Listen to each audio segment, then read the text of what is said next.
बहुत अच्छे से सुनना मेरी माताओं।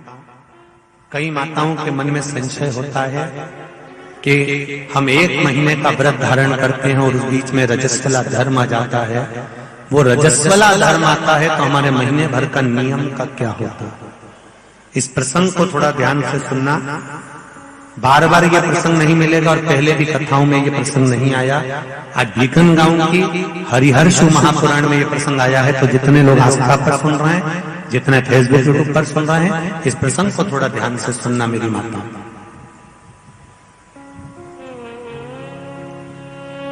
बहू ने अपने ससुर से कहा, पिताजी मैं कार्तिक के महीने के स्नान का नियम तो ले लेती हूँ। मैं कार्तिक के महीने, कोई माता कार्तिक के स्नान का नियम लेती हैं, कोई माघ महीने का स्नान का नियम लेती हैं, कोई चैत्र महीने के स्नान का नियम लेती हैं, कोई फागुन का लेती हैं, कोई बैसाख महीने के स्नान का नियम लेती हैं।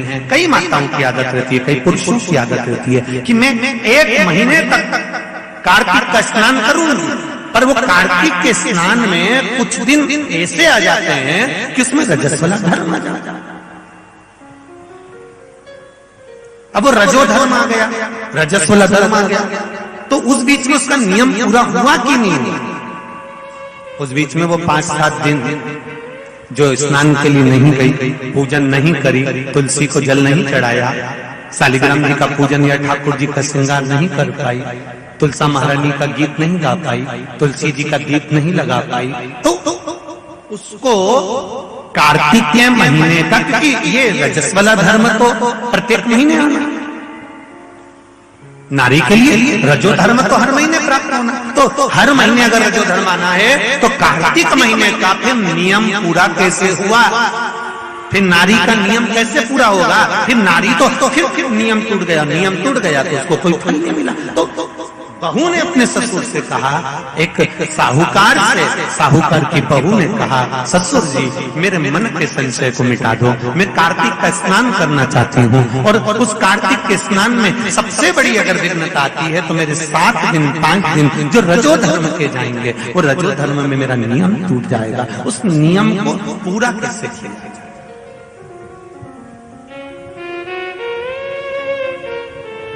वो नियम पूरा कैसे होगा? कार्तिक के महीने का स्नान करने वाले जरा ध्यान देंगे, चाहे बैसाख का स्नान करें, चाहे माघ का स्नान करें, मेरी माताओं का रजो धर्म 7 दिन 1 महीने के अंदर आ ही जाता, और आया तो वो नियम टूटा। उस नियम को पूर्ण कैसे करा जाए? कहा, साहूकार ने कहा कि बहू मैं इतना विद्वान तो नहीं हूं, ज्ञानी तो नहीं हूं, पर मैं मेरे गुरु से इस बात को स्मरण कर रहूंगा। अब बहू को कार्तिक का महीना आ रहा है, कार्तिक के महीने का उसको इंतजार था, वो इंतजार में बैठी है। मात्र कार्तिक आने में 8 दिन बचे थे। अब देखिएगा जरा, आप में और बहू में क्या अंतर है। कार्तिक के महीने आने में 8 दिन बचते हैं तो आप पुताई चालू कर देते हो। बोलो सही है कि गलत है? कार्तिक आने में, दिवाली आने में जब 8-15 दिन रहते हैं तब तुम पुताई चालू कर देती हो, सफाई चालू कर देती हो, ये काम चालू कर देती हो, वो काम चालू कर देती हो, सारे काम तुम्हारे कार्तिक का महीना आने के समय पर चालू हो जाता है। और बहू सफाई नहीं पूछ रही, साफ सफाई पर ध्यान दे रही है, पर ऐसा नहीं कि साफ सफाई नहीं कर रही, पर उसका ध्यान वही कार्तिक के महीने के स्नान में लगा हुआ है। आज बहू 8 दिन बचे और बहू का भोजन छूट गया, उसका भोजन नहीं, भाई मिला अंदर जाए। किसी चीज को पाने की जब तमन्ना होती है ना, तो खाना पीना छूट जाता है। ये नागेश्वर मंदिर महिला मंडल से पूछ लेना। बहू की नींद चली गई, उसको भोजन नहीं भागा, नींद गई, भोजन भाया, बड़ी दुखी। साहूकार को कोई मिला चाहे ना मिला, इस बहू की आंख का अश्रु तुलसी के क्यारे के पास गिर गया। तुलसी के क्यारे के पास आंसू गिरा, अश्रु गिरा। महाराज अब बहू की आंख का अश्रु झलका, तुलसा महारानी की कुछ कृपा, देवर्षि नारद ने एक साधु का रूप धारण कर, साधु का रूप धारण करता देवर्षि नारद जिस मार्ग से साहूकार जा रहा था उसी मार्ग पर एक वृक्ष के नीचे जाकर बैठ गए। वृक्ष के नीचे बैठे और बैठते ही साहूकार ने देखा कि बहुत पहुंचे हुए बाबा लग रहे हैं, चंदन का तिलक लगा है, कंधे पर यज्ञोपवीत पड़ा हुआ है, बड़ी बड़ी जटा जूट है, मुख पर कुछ तेज पुंज है, बड़ा प्रकाश दिख रहा है, रुद्राक्ष की गले में माला पड़ी हुई है, हाथ में तुलसी की माला धरी हुई है। और साहूकार ने जाकर हाथ जोड़कर निवेदन करा, बाबा जी, ओ बाबा जी, मेरे मन के संशय को मिटा दीजिए। बाबा जी ने पूछा, क्या बात है बाबा? साहूकार जी बोले, मेरे बहू के मन का संशय है। नारी जब कार्तिक के महीने का स्नान करती है, या माघ महीने का स्नान करती है, या वैशाख महीने का स्नान करती है, या चैत्र महीने का स्नान करती है, नारी जब पूर्ण एक महीने का स्नान करती है तो बीच में जो रजस्वला धर्म आ जाता है, नारी 5 दिन 7 दिन जो काम नहीं कर पाती है, वो रजो धर्म के समय पर, रजस्वला धर्म के समय पर उसका 1 महीने का नियम खंडित हो जाता है। तो वो खंडित हुआ नियम पूर्ण कैसे हो, उसका वर्णन आप मुझे बता दीजिए। वो नियम मुझे बताइए।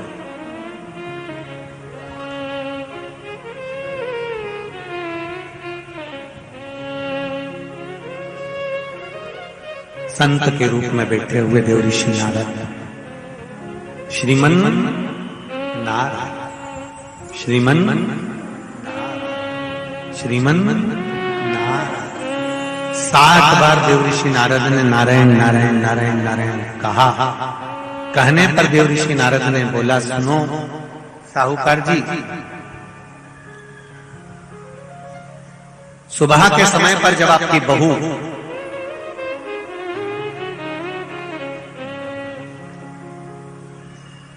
मंदिर की ओर जाए तो उसको इस मार्ग की ओर लेकर आना।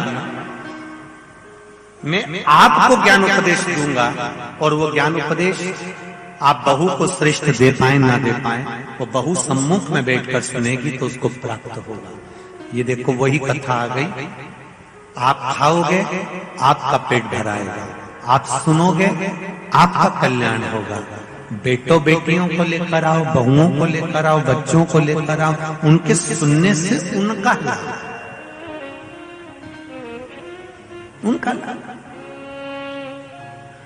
साहूकार घर गए, बहू से कहा, बेटा एक संत अपने गांव में आए हुए हैं और वृक्ष के नीचे बैठे हुए हैं, चलो आप चलकर उनसे अपने प्रश्न को कर लो। बहू ने भगवान का नाम लिया, स्मरण करती हुई बहू पहुंची और बहू ने जाकर तुरंत हाथ जोड़कर निवेदन किया, बाबा जी 1 महीने तक नारी कार्तिक का स्नान करती है, 1 महीने तक नारी माघ का स्नान करती है, 1 महीने तक नारी वैशाख का स्नान करती है, 1 महीने तक नारी चैत्र का स्नान करती है, बीच में अधिक मास का स्नान करती है। उस बीच में नारी का जो रजो धर्म आ जाता है, रजस्वला धर्म आ जाता है, उस समय पर नारी का जो करा हुआ व्रत है 1 महीने का, वो खंडित हो जाता है। उस व्रत की पूर्णता कैसे मानी जाए? तो उस समय पर देवर्षि नारद जो संत के वेश में थे, उन्होंने कहा कि बहू एक काम करो पुत्री, कार्तिक महीने के पीछे के जो 5 दिन 7 दिन पचवीगन के होते हैं, अगर नारी का रजस्वला धर्म बीच में आ जाता है तो पीछे के 5-7 दिन में से अगर 1 दिन भी नारी ब्रह्म मुहूर्त का स्नान कर कर, सुबह का स्नान कर कर तुलसी में दीप प्रज्वलित कर देती है तो उसके बीच का जो खंडित भाग है वो समाप्त हो जाता है, उसे पूर्ण फल की प्राप्ति। अब फिर सुन लीजिए अच्छे से, अगर मान लो वो पचवीगन में ही नारी का रजो धर्म आ गया तो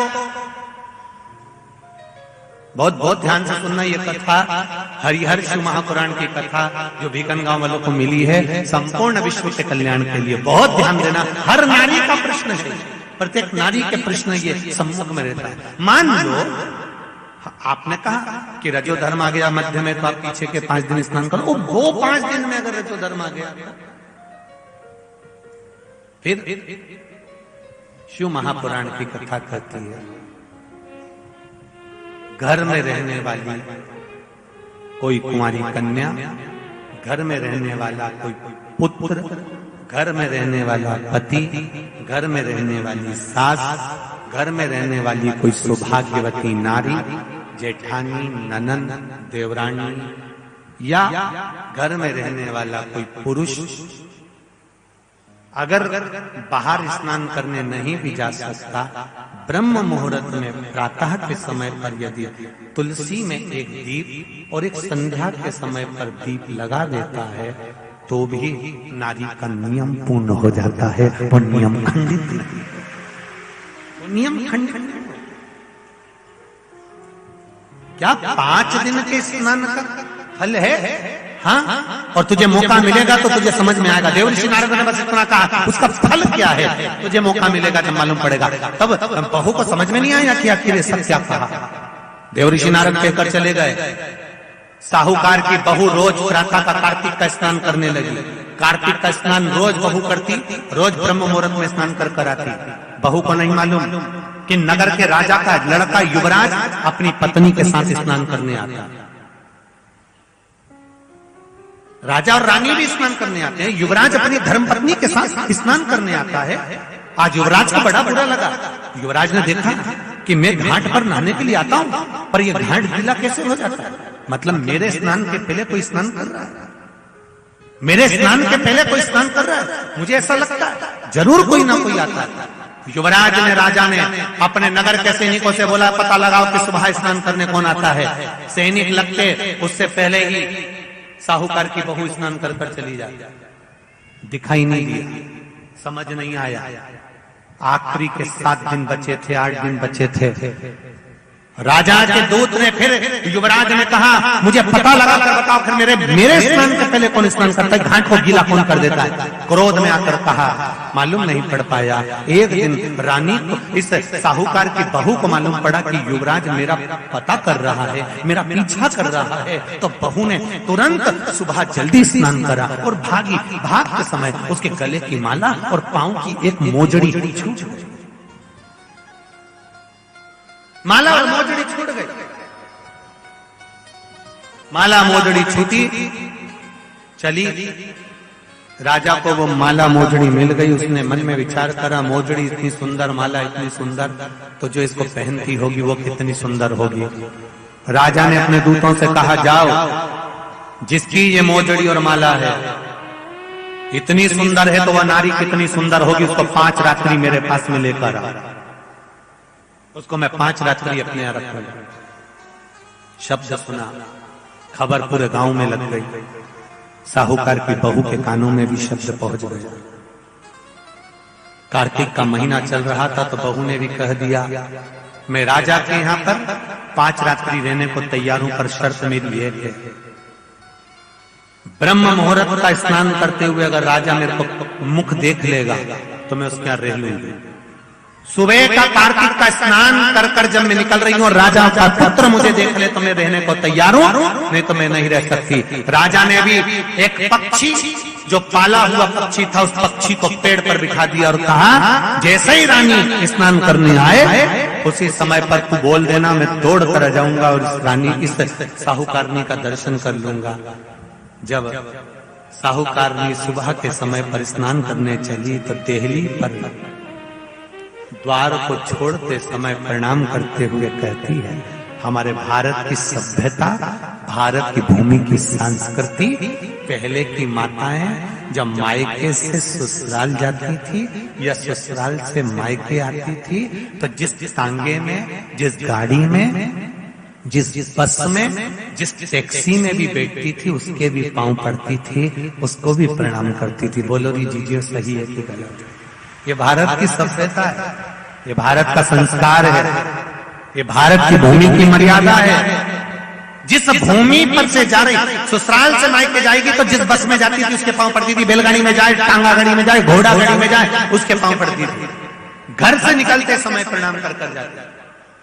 उसने अपने द्वार को प्रणाम किया और द्वार प्रणाम कर कर जा रही है और कहती हुई जा रही है, हे तुलसा महारानी, हे गंगा मैया, हे दामोदर भगवान, ऐसी कृपा करना मैं स्नान कर कर जाऊं तो राजा के लड़का नींद में भरचक सो जाए, ऐसी कृपा कर देना। तोता बोलता रहा, राजा का लड़का सोता रहा। पहला दिन निकल गया। दूसरे दिन राजा के लड़के के मन में प्रश्न आया कि मैं तोते से पूछूं, क्यों रे तोता, क्या वो साहूकार की बहू नहीं आई थी? आई थी, स्नान करके गई, तो मैं जग नहीं पाया। उसने विचार करा, कुछ ऐसा काम करता हूं, पुड़िया में लेकर बैठ गया मिर्ची, रात्रि को डाल ली आंख में, रात भर नींद नहीं आएगी। साहूकार नहीं, फिर चली, द्वार को छोड़कर प्रणाम करा, दरवाजे को प्रणाम कर कर, द्वार को पूजन कर कर, जब प्रणाम कर कर चली तो निवेदन कर कर चली, हे द्वार देवता, राजा के लड़के को सुला देना। तो ये स्कंद पुराण की बात शिव महापुराण में भी लिखी गई। पशुपति व्रत में एक नियम है, जब मंदिर में दिया लगाकर जाते हो तो घर के दरवाजे के राइट सीधे हाथ पर दिया लगाते हो। बोलो सही है? सीधे हाथ पे दिया लगाने का महत्व क्यों है? क्योंकि हम मंदिर से चलकर जब आते हैं, अपने घर के सीधे हाथ की ओर जब दिया लगाते हैं तो भगवान से निवेदन करते हैं कि मेरा ये द्वार है और आपके भरोसे पर है, आपको संभालना। दूसरे दिन उसने मिर्ची डाली राजकुमार ने, तो भी उसकी नींद लग गई। तीसरे दिन उसने अपने शरीर पर कट लगा लिया कि इसकी जलन होगी तो नींद नहीं आएगी, मालूम पड़े तो भी नींद आ गई। चौथे दिन उसने आगी जलाकर बैठ गया तो भी नींद आ गई। पांचवें दिन भी उसको नींद आ गई। 5 दिन तक उस साहूकारनी का मुख नहीं दिखा। राजकुमार घर चले गया, गुस्से में लाल हो गया, शरीर में कुछ रोग हो गया, शरीर पोड़ी हो गया, टपकने लगा, खाल गलकर गिरने लगी। ईश्वर नमस्तुभ्यं दोस्तों, हर हर महादेव। जैसे कि कार्तिक मास चल रहा है, कार्तिक मास में तुलसी जी में दिया जलाने का महत्व है और सुबह ब्रह्म मुहूर्त में स्नान करके दीपक जलाना चाहिए। तो कार्तिक मास में गुरु जी ने बताया है कि जब महिला कार्तिक स्नान करती है और बीच में रजो धर्म आ जाता है और उसके दीपक का क्रम छूट जाता है, तो कार्तिक मास के अगले 5 दिन लिए जाते हैं और ब्रह्म मुहूर्त में अगर एक बार दिया जला दिया जाए तो वो कार्तिक मास का स्नान पूर्ण हो जाता है। हर हर महादेव।